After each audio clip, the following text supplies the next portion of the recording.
बड़े सोचे समझे मंसूबे के साथ सिंध के शहरी इलाकों को तबाह कर रहे हैं। आप समझते हैं कि कराची तबाह होगा, कराची कमजोर होगा। देते हुए नादिर गबोल का कहना था कि खालिद मकबूल क्यों भूल गए कि अपने मफादात के लिए हुकूमतों में आते और जाते रहते हैं। खालिद मकबूल कहाँ थे जब उनके कायद किताबों की बजाय असलहा खरीदने के पैगाम देते थे। अब शहर में अमन है तो आप लड़ाई की सियासत शुरू कर रहे हैं, ये भी उन्होंने कहा। आज मैं मौजूद हूँ सरदार नादिर गबोल साहब के घर।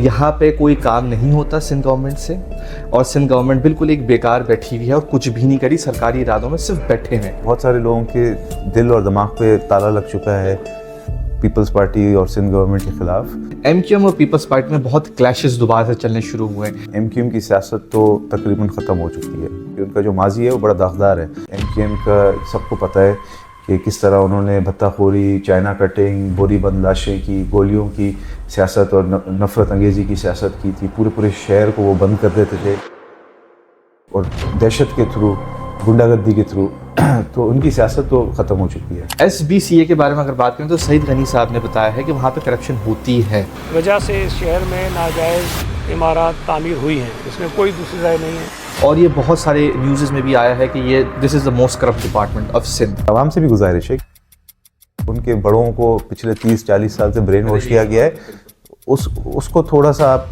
एक बायस को ख़त्म करें और खुले जहन से, खुले दिल से देखें कि भाई पाकिस्तान पीपल्स पार्टी क्या क्या काम कर रही है। बिलावल साहब ही इंशाल्लाह अगले प्राइम मिनिस्टर है। एक शख्स था, उसने तब्दीली का नारा लगा के आवाम के अंदर बदतमीज़ी, नफ़रत, गुमराही, बेरोज़गारी, महंगाई फैलाई।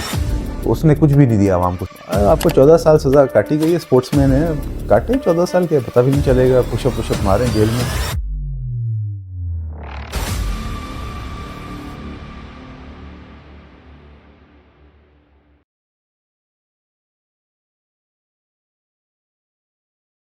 आज मैं मौजूद हूँ सरदार नादिर गबोल साहब के घर। आज नाजरीन हम बातें करेंगे गवर्नमेंट ऑफ सिंध के हवाले से। नादिर गबोल साहब को रिसेंटली अपॉइंट किया है बिलावल भुट्टो जरदारी साहब ने as a spokesperson of government of Sindh. इन्होंने तकरीबन 1100 इंटरव्यूज़ कर दिए हैं। He is one of the youngest person जिन्होंने 1100 मीडिया के इंटरव्यूज़ किए हैं माशाल्लाह से। और आज थोड़ा सा मुख्तलिफ होगा, वो यूँ होगा कि कुछ करंटली ट्रेंडिंग के हवाले से होगा, कुछ पर्सनल लाइफ के हवाले से होगा, कुछ मिथ्स को हम ब्रेक करेंगे और कुछ सच्चाई के बारे में बात करेंगे। बहुत सारे लोग ये समझते हैं कि सिंध गवर्नमेंट एक करप्ट तरीन गवर्नमेंट है। क्या है, हम इनसे बिल्कुल बोल्डली पूछेंगे, बेखौफ पूछेंगे, और मैं जानता हूँ कि ये बेखौफ होकर जवाब भी देंगे, कैमरा बंद नहीं करवाएंगे कि बहुत सारे लोग कैमरा भी बंद करवा देते हैं इसी वजह से। चले मिलते हैं सरदार नादिर गबोल साहब के साथ।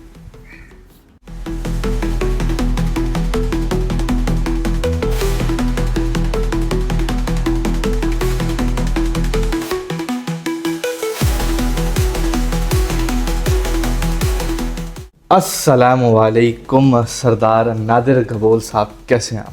वालेकुम सलाम, मैं ठीक हूँ, आप कैसे हैं? खुश आमदीद। अल्हम्दुलिल्लाह ठीक ठाक। नादिर साहब, पहले तो आपको बहुत बहुत मुबारकबाद कि आपने माशाल्लाह से इतनी बड़ी पोजीशन हासिल की है as a spokesperson of Sindh government. तो आपका जो JD है, पहले तो इसके बारे में बताया, JD क्या है आपका? देखें, जॉब डिस्क्रिप्शन तो यही है जो मैं पिछले 8 सालों से कर रहा था। TV पे मैं पाकिस्तान पीपल्स पार्टी की नुमाइंदगी कर रहा था। अभी फ़र्क ये है कि instead of Pakistan Peoples Party specifically मुझे सिंध गवर्नमेंट का एक ऑफिशियल स्पोक्स पर्सन डेजिग्नेट किया गया है। तो सिंध गवर्नमेंट के जितने भी आप समझें कि प्रोजेक्ट्स हैं, इक़दामात हैं, पॉलिसीज़ हैं, परफॉर्मेंस है, उसके ऊपर मैंने तर्जुमानी करनी है, आवाम को बताना है, बेसिकली कम्युनिकेट करना है कि सिंध गवर्नमेंट आपके लिए क्या खिदमात अंजाम दे रही है।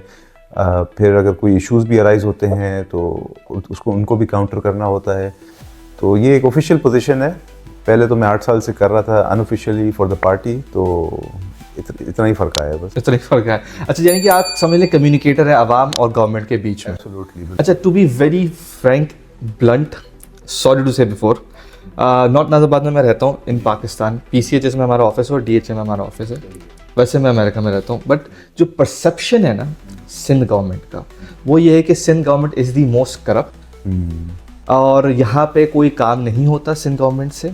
और सिंध गवर्नमेंट बिल्कुल एक बेकार बैठी हुई है और कुछ भी नहीं करी, सरकारी इरादों में सिर्फ बैठे हुए हैं, ये परसेप्शन है। अच्छा भाई, जब मैं यहाँ पे आया, मैंने यहाँ पे रिकॉर्डिंग्स करने शुरू की, लोगों से मिलने शुरू हुआ, MNAs और MPs और मेयर सबसे।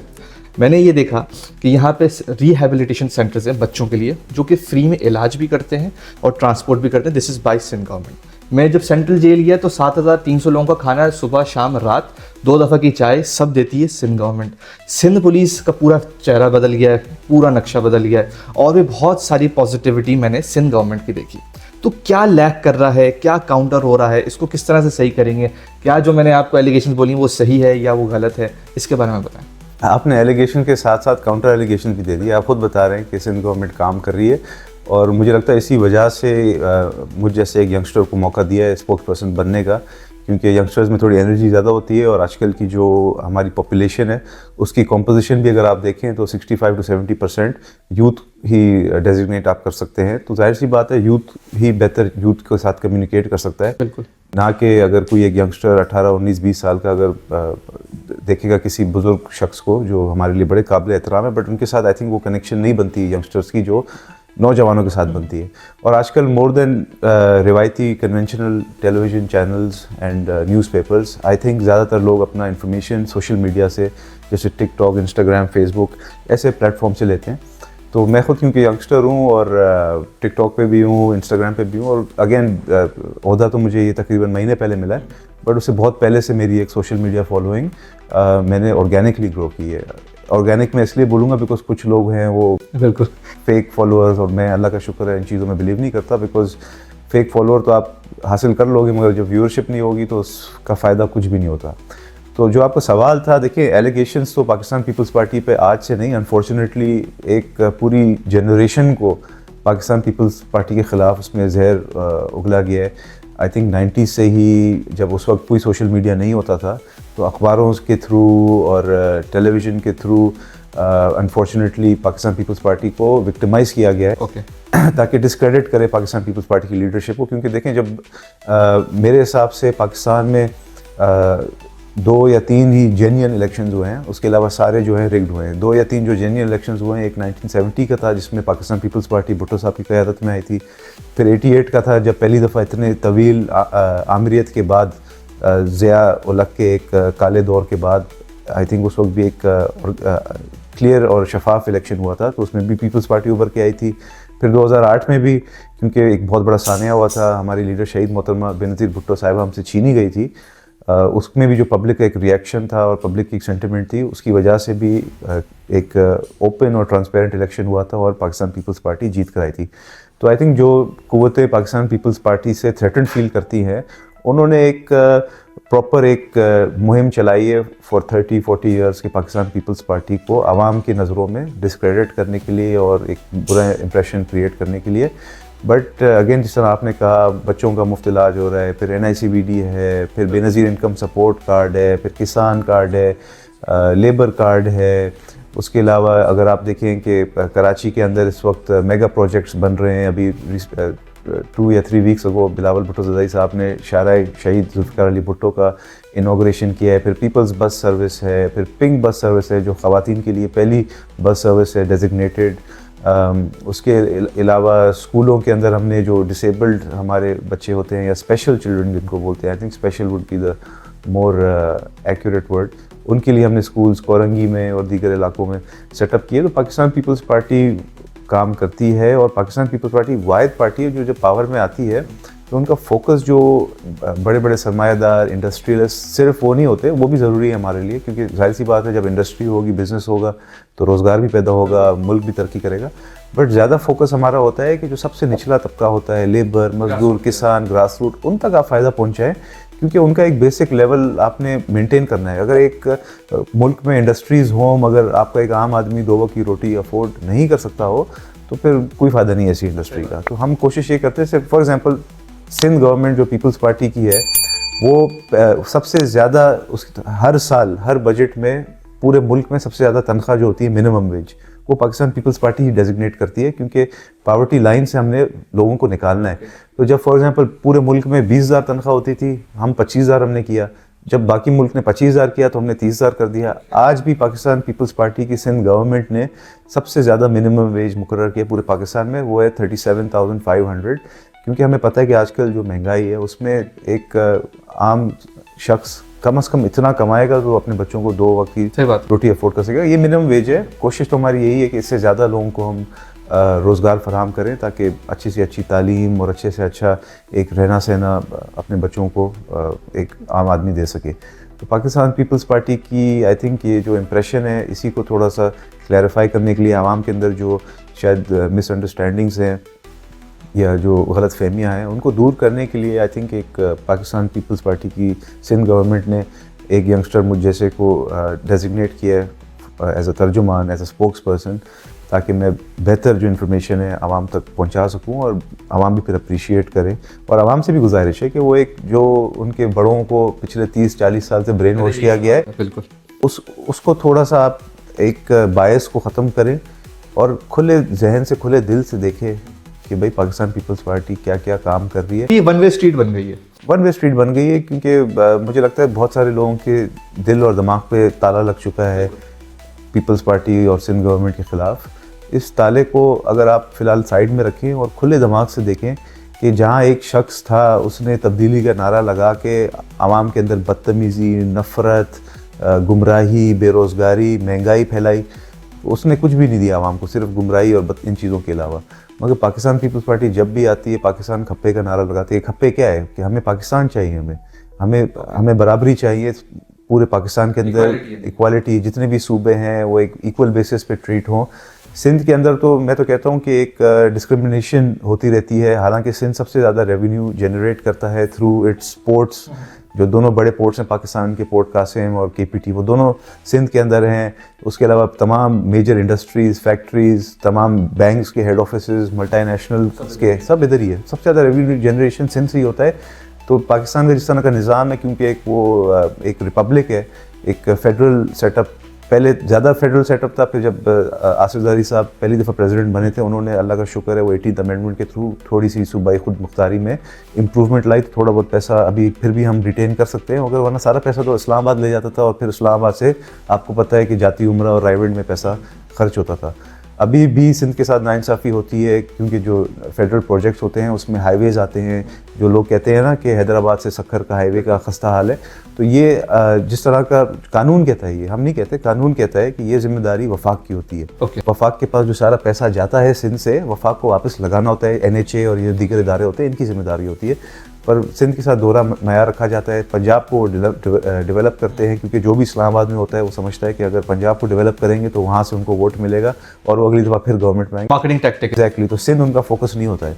मगर पाकिस्तान पीपल्स पार्टी भी वफाक की पार्टी है। पाकिस्तान पीपल्स पार्टी कभी भी सूबाइयत की या कौमियत की बात नहीं करती है।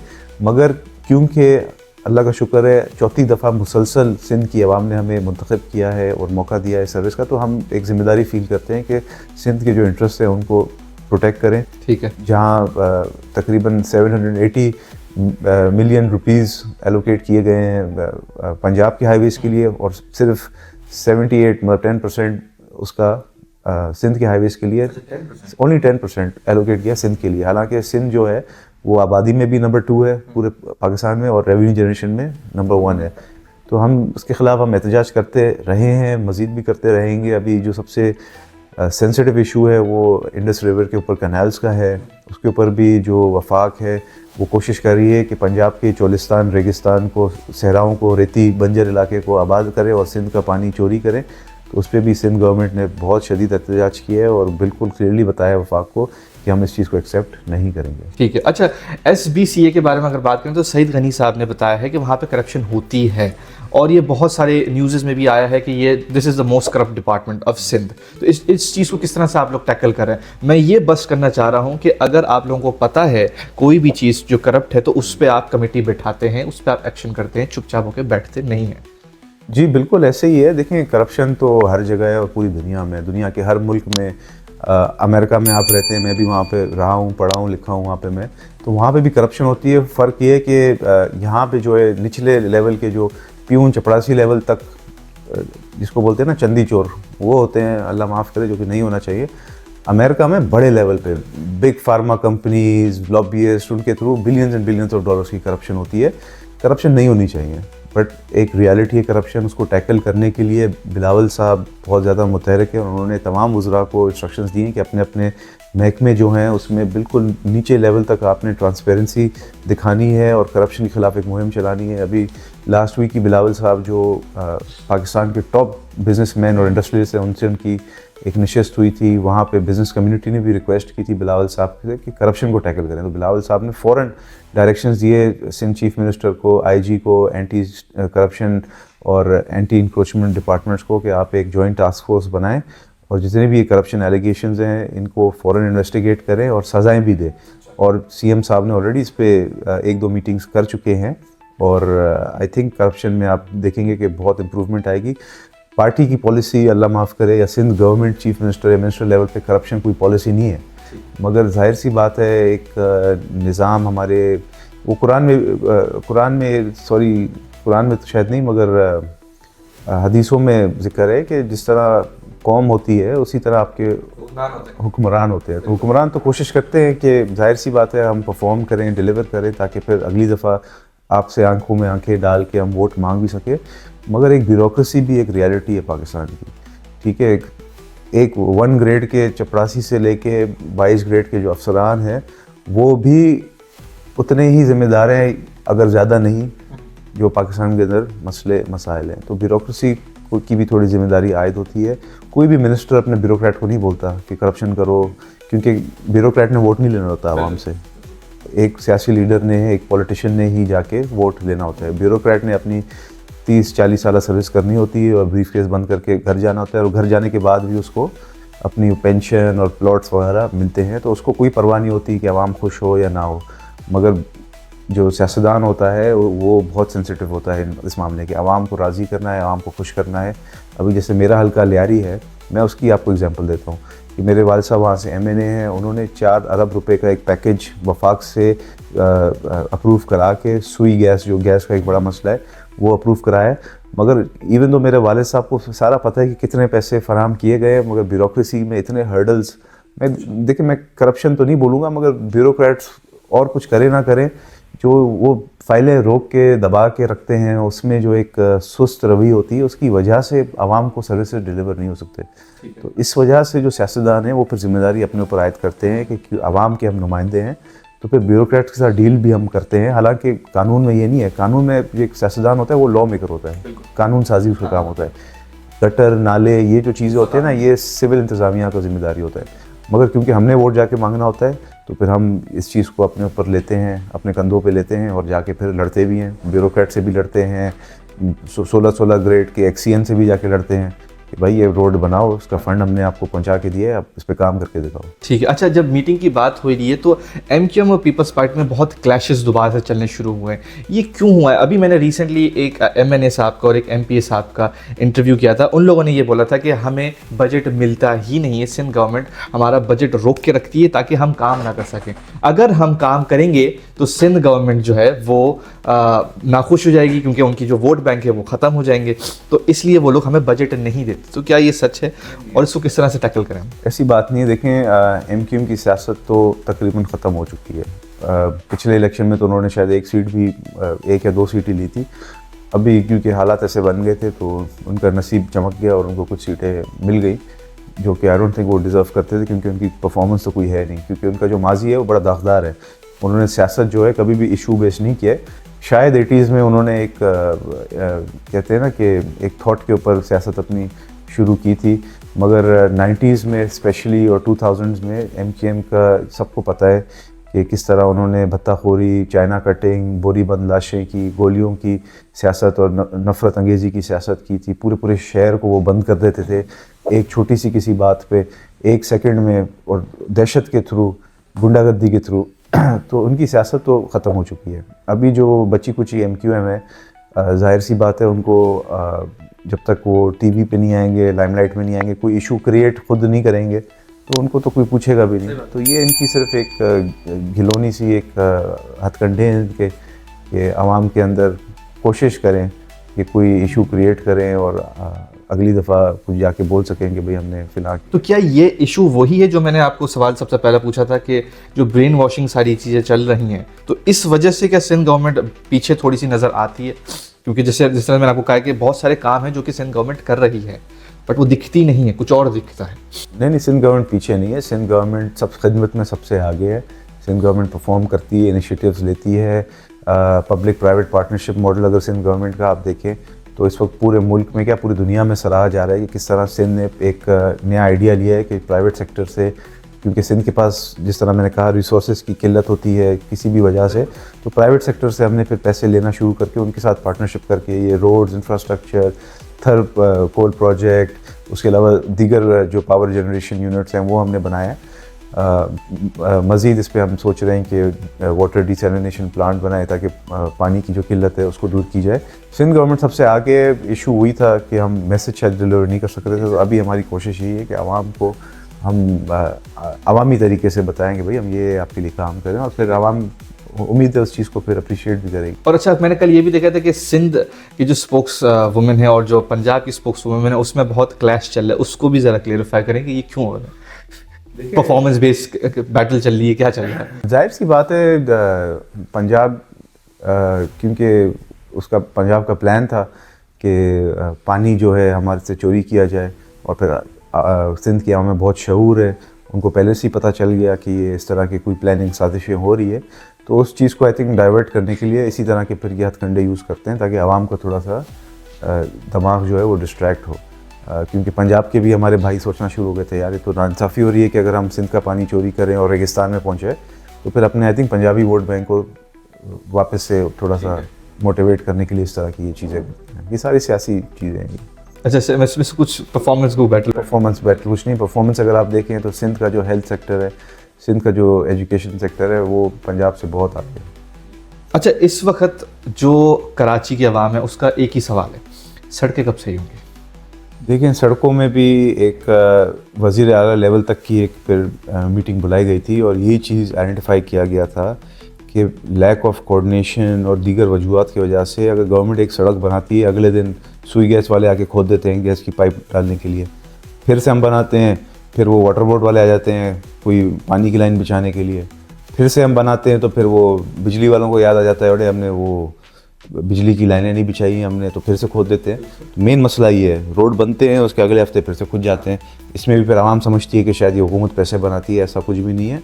कोऑर्डिनेशन का बहुत बड़ा मसला था और इसको अब सीरियसली सीएम साहब ने फिर मेयर साहब को भी हिदायत दी और बोला कि एक वन विंडो ऑपरेशन होना चाहिए कि अगर कोई भी रोड परमिट किसी भी इदारे को चाहिए अपना काम करने के लिए, तो पहले एक मखसूस इदारे से इजाज़त ले, ताकि क्योंकि उस इदारे के पास सारी इन्फॉर्मेशन होगी। ठीक है कि भाई गैस वालों को भी खोदना है, पानी वालों को भी खोदना है, तो फिर एक ही दफ़ा इजाज़त देंगे कि सारे अपना अपना काम उसी वक्त कर दें ताकि एक ही दफ़ा बना दें। ठीक, आप देखेंगे इंशाल्लाह इस साल बहुत इंप्रूवमेंट आएगी। अच्छा, यानी कि इस साल इंशाल्लाह बहुत इंप्रूवमेंट आएगी। अच्छा, इस वक्त सिंध गवर्नमेंट की क्या टॉप प्रायोरिटीज़ हैं? सिंध गवर्नमेंट की हमेशा से जो टॉप प्रायोरिटी रही है वो हेल्थ, एजुकेशन, एम्पावरमेंट और रोज़गार फराहम करना, और उसी पे ही हम काम कर रहे हैं। 300 अरब रुपए हमने मखसूस किए हैं हेल्थ सेक्टर के लिए, 35 अरब रुपए हमने एजुकेशन को दिए हैं। सबसे ज़्यादा जो इंक्रीज़ आया है बजट में इस साल वो एजुकेशन में आई है। 50% हमने तकरीबन 50% इंक्रीज़ किया हमारा एजुकेशन बजट, क्योंकि हमने ये चीज़ रियलाइज़ की कि आजकल का जो नया दौर है, एजुकेशन अगर नहीं होगी हमारे सूबे में तो हमारा सूबा पीछे रह जाएगा।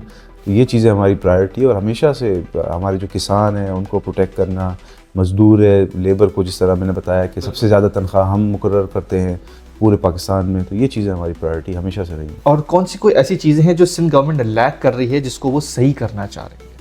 देखिए, again Sindh I think unfortunately for one reason और अनदर सबसे ज़्यादा जो है उसमें ये नेगेटिव सियासत बहुत होती है। MKM की सियासत बिल्कुल अलग है, PTI की सियासत बिल्कुल अलग है, और स्पेशली अगर आप सिंध का जो सबसे बड़ा और दारुल हुकूमत है कराची उसमें देखें तो सबसे ज़्यादा ये चीज़ आपको इधर पाई जाएगी।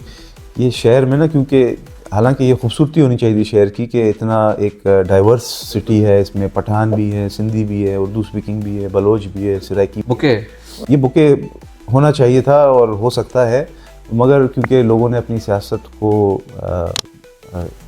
एक नफ़रत के थ्रू और इस तरह की एथनिक और लसानियत के थ्रू चलानी होती है, तो इस वजह से ये शहर और ये सूबा बहुत डिवाइडेड रहा है। तो इस पे हमने फोकस करना है, सबको बताना है कि भाई आप सब कराची वाले हो, आप सब सिंध वाले हो, ठीक है। एक तो ये कॉन्सेप्ट भी लोगों के अंदर गलत है। एक बंदे से आप पूछोगे वो बोलेगा भाई मैं पठान हूँ, एक बोलेगा भाई मैं महाजर या उर्दू स्पीकिंग हूँ। दुनिया में ऐसा नहीं होता है। जिस सूबे में आप रहते हो आप फिर उस सूबे के कहलाते हो। बेशक आपकी ज़बान उर्दू है, आपको सिंधी नहीं आती, मगर हो आप सिंधी, उर्दू बोलने वाले सिंधी। अगर आप अमेरिका में रहते हो आप अमेरिकन होते हो, आप जर्मनी में रहते हो आप जर्मन हो जाते हो। अगर आप पाकिस्तान से उठ के भी जाओ और जर्मनी में रहना शुरू हो जाओ तो 4-5 साल में अगर आपको पासपोर्ट मिल जाता है या वहाँ का शनाख्ती कार्ड मिल जाता है तो आप अपने को जर्मन बुलाओगे, बिल्कुल, या पाकिस्तानी जर्मन बुलाओगे। उसी तरह मेरी गुजारिश है तमाम भाइयों से जो सिंध में रहते हैं कि आपकी जो भी ज़बान हो, यहाँ पे पठान बहुत है पश्तो बोलने वाले।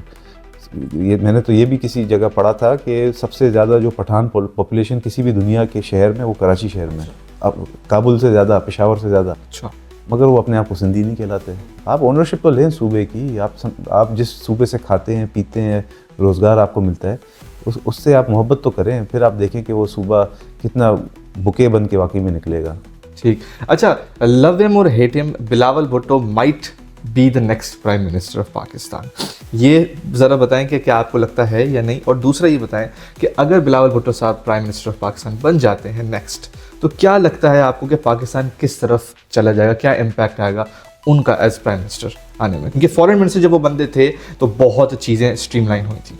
देखिए, लव और हेट की तो बात ही नहीं है, बिलावल तो लव ही है, बिलावल इज़ प्योर लव, ठीक है ना, क्योंकि वो वाकई में आवाम से बहुत मोहब्बत करते हैं। वो शहीद मोहतरमा बेनज़ीर भुट्टो के जानशीन हैं और जो मोहब्बत आवाम और गरीब और किसान मज़दूर के लिए बीबी शहीद साहिबा में थी, वही उनके बेटे उनके जानशीन में है। तो और जहाँ तक मैंने भी देखा है लोगों के अंदर, आवाम के अंदर बहुत ज़्यादा मोहब्बत है बिलावल साहब के लिए, और ये कोई सवाल ही नहीं है, बिलावल साहब ही इंशाल्लाह अगले प्राइम मिनिस्टर है, क्योंकि वही एक वाहिद इस वक्त सियासी लीडर है जो पॉजिटिव और मुस्बत बातें करते हैं, जोड़ने की बातें करते हैं, तोड़ने की बातें नहीं करते। तो इंशाल्लाह जीत हमेशा सच की होती है, थोड़ा देर ज़रूर होता है मगर हमेशा एंड में ट्रूथ ऑलवेज प्रिवेल्स। तो बिलावल साहब ही अगले प्राइम मिनिस्टर बनेंगे, और क्योंकि वो एक यंग डायनामिक लीडर है और आजकल के 2025 के 26 के इस सदी के मसले समझते हैं, वो एक रेवोल्यूशनरी लीडर पाकिस्तान के लिए साबित होंगे। और जो हमारा यूथ बल्ज है, यूथ बॉम्ब है हमारा, उसको इंशाल्लाह वो मोबिलाइज अच्छी तरह से मोबिलाइज भी करेंगे और उनके इश्यूज भी एड्रेस करेंगे, और पाकिस्तान इस फिर नई सदी के लिए तैयार इंशाल्लाह हो जाएगा इनकी क़यादत में। ठीक है। अच्छा, थोड़े से रैपिड फायर टाइप के क्वेश्चंस हैं मेरे, इसको क्विक क्वेश्चन समझे, रैपिड फायर ज़रूरी नहीं है। Hardest working minister of government of Sindh जो आपको लगता है? आई थिंक CM साहब ही है, is very hard working. Back to back उनकी मीटिंग्स चल रही होती हैं और आवाम के जो इश्यूज़ हैं उनके ऊपर उनका बड़ा फोकस होता है। मुझे तो यही लगता है, सभी हार्ड वर्किंग है but hardest working I think CM Murad Ali Shah खुद है। ठीक है। अच्छा, व्हाट्स दी वन थिंग के सिंध गवर्नमेंट को फौरी केटर करना चाहिए? आई थिंक यही अपनी जो तर्जुमानी है इस पे हम फोकस करेंगे, और ये हम कर रहे हैं, मैं कर रहा हूँ और मेरे बाकी भी साथी कर रहे हैं। तो इंशाल्लाह जो काम हम कर रहे हैं उनको आवाम की नज़रों में और जहनों में हमने उतारना है उसको। ठीक है। लिहारी की कोई मिथ बस्ट करें? लिहारी के हालात ख़राब हैं, ऐसा कुछ भी नहीं है। अगर आप कंपेयर करें तो नो वे जोन है बहुत सारे लोगों के लिए।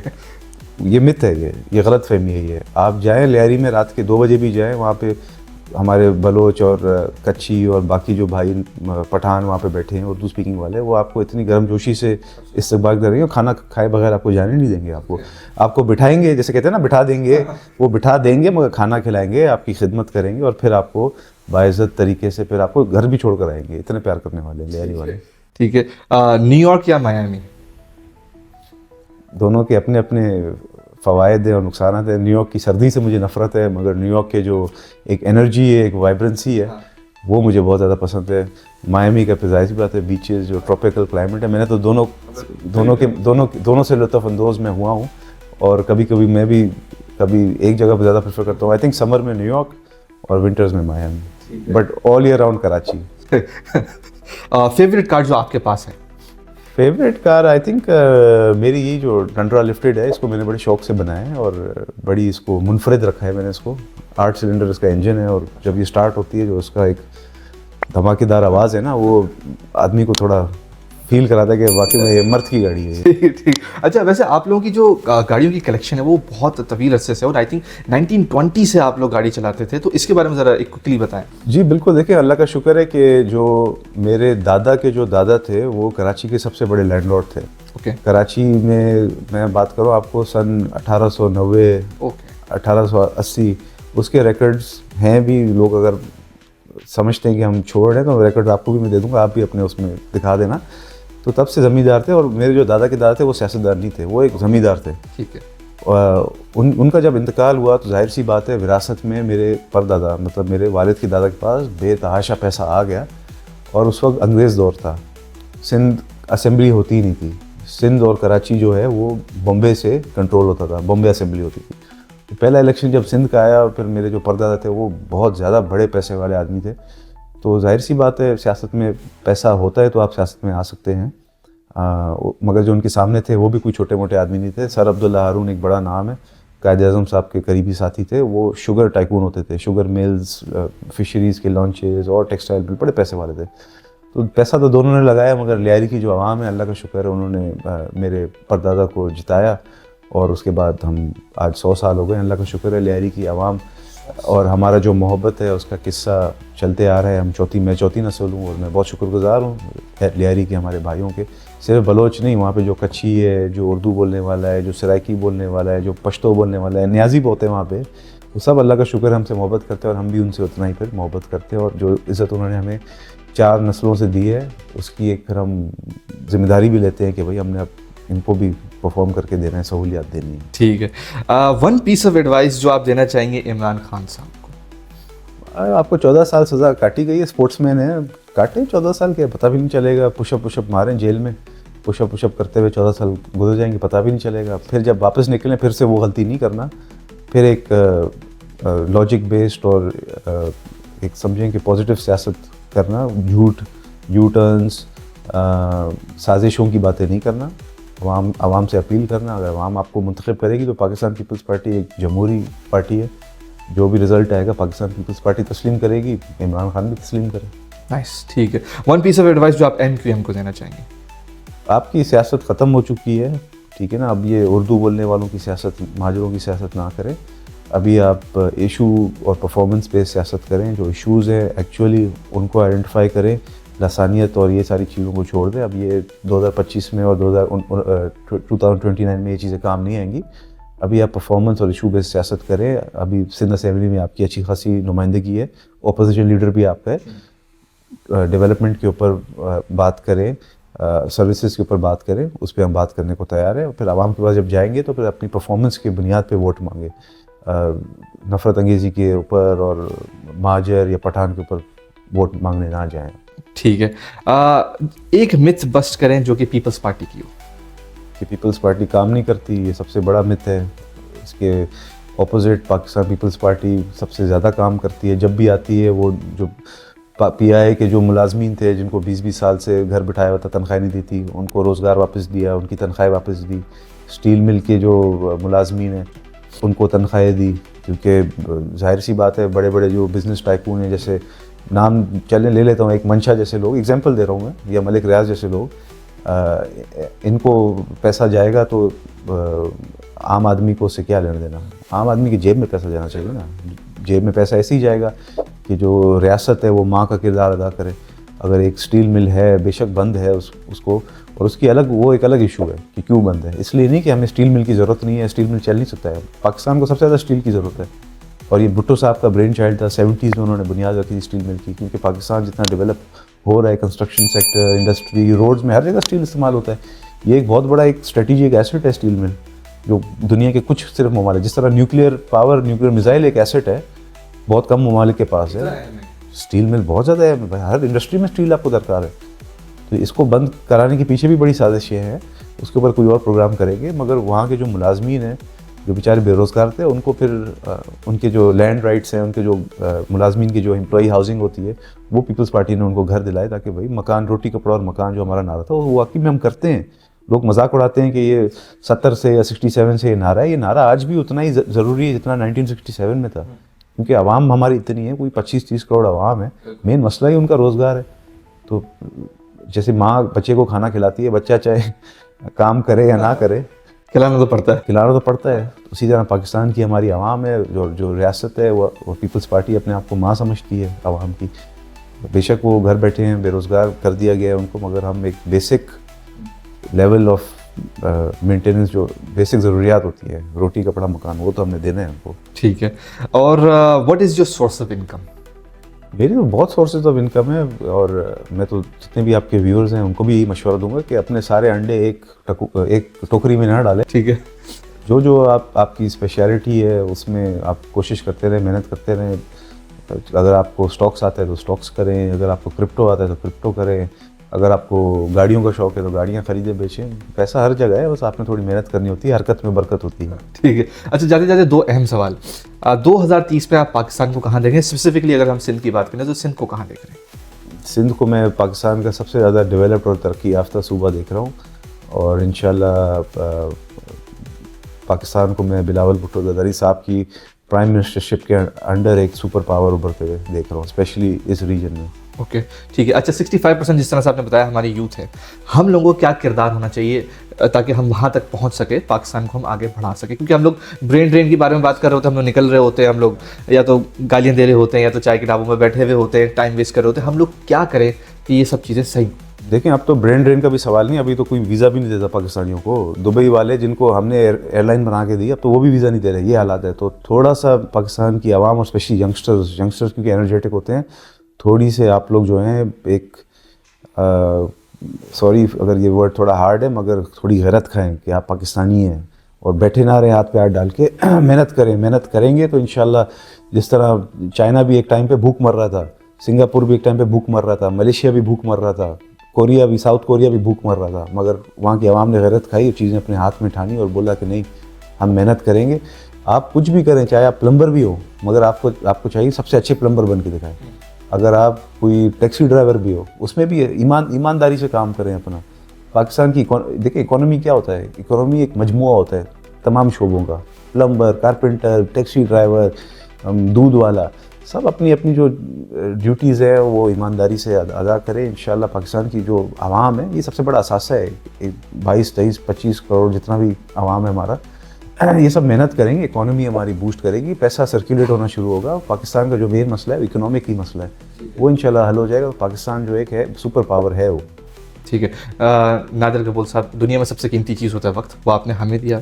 आप अभी हमारे मुल्क को दे रहे हैं, अपने सिटीजन्स को दे रहे हैं, और माशाल्लाह से आगे आपका बहुत तवील अरसा है। इंशाल्लाह हम आपको बीच बीच में तंग करते जाएंगे, और हम उम्मीद करेंगे कि जिस तरह से आपने कहा 2030 में सिंध बहुत तरक्की याफ्ता सूबा बन जाएगा, और हम लोग शायद मोबिलाइज अच्छे तरीके से हो जाएंगे अंडर द इन्फ्लुएंस या under the leadership of Bilawal Bhutto Zardari. Thank you. तो ये था आज का हमारा एपिसोड सरदार नादिर गबोल साहब के साथ, जो स्पोक्स पर्सन है गवर्नमेंट ऑफ सिंध के। नाज़रीन, आज सीखने को बहुत कुछ है। पहली चीज़ तो ये सीखने को है कि पीपल्स पार्टी इतनी भी करप्ट नहीं है जितनी आपको लग रही है, और अगर आपको लग रही है करप्ट, आप आवाज़ उठाएं और ये लोग आपकी आवाज़ सुनेंगे, और ये लोग कमेटी बैठाएंगे। उन्होंने कमेटीज़ बैठाई हैं, जब भी एक यंग नौजवान लोग उनको मुंतखब किया जा रहा है। बिलावल भुट्टो साहब खुद नौजवान हैं और वो नौजवानों को ही प्रमोट कर रहे हैं। दूसरी ये चीज़ सीखी कि लियारी में जाया जा सकता है, वो नो जोन एरिया नहीं है। तीसरी चीज़ ये सीखी कि बहुत सारे MPAs हैं और MNAs हैं जो या तो ब्रेन वॉश कर रहे हैं या तो अपनी सियासत खेल रहे हैं, बट प्रैक्टिकली हमें यूनाइट होने की ज़रूरत है।